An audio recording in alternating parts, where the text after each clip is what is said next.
In this video, I want to show you how to graph and adjust your window on Desmos.com. This is a great graphing tool. You are allowed to use it on your tests. It's free. You go to desmos.com/calculator. You can see the URL right here. Desmos, DESMOS.com/calculator. To graph, what you'll do is you're going to type your equation in here. You do y equals, I'll put the 1700 x, just using the x on my keyboard.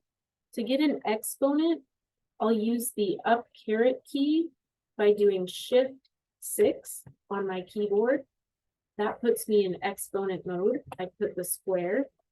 Use your right arrow on your keyboard to get out of exponent mode. Do minus 1300x. So I've got my function in there. It's graphed. Now I have to adjust the window.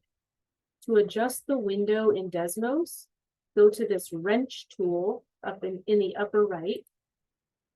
And you can choose whether you want the grid to show, whether you want axis numbers, whether you want the minor grid lines. I'm going to go ahead and turn off the minor grid lines so that I can match to these options in the problem easier. Here under x-axis, I'm going to put the x-min, which is -5 in the problem. I was given -5 to 5 with a scale of 1. So -5 is less than or equal to x, less than or equal to +5. The step is going to be my scale, so step of 1. For the y, I'll use the interval they gave me, -1000.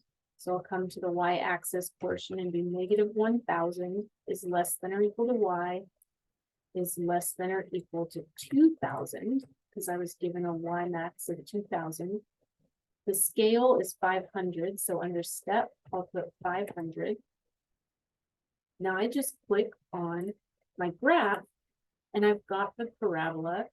I'm going to match that up with the correct choice.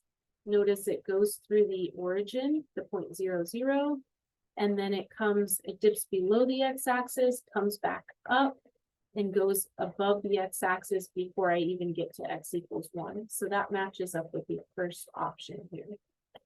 Desmos.com, as I mentioned, is allowed on tests. It's a free software, desmos.com/calculator. And it's a really good tool if you don't have the TI-84. Even if you do have the TI-84, you might prefer Desmos.com. So you're welcome to use that.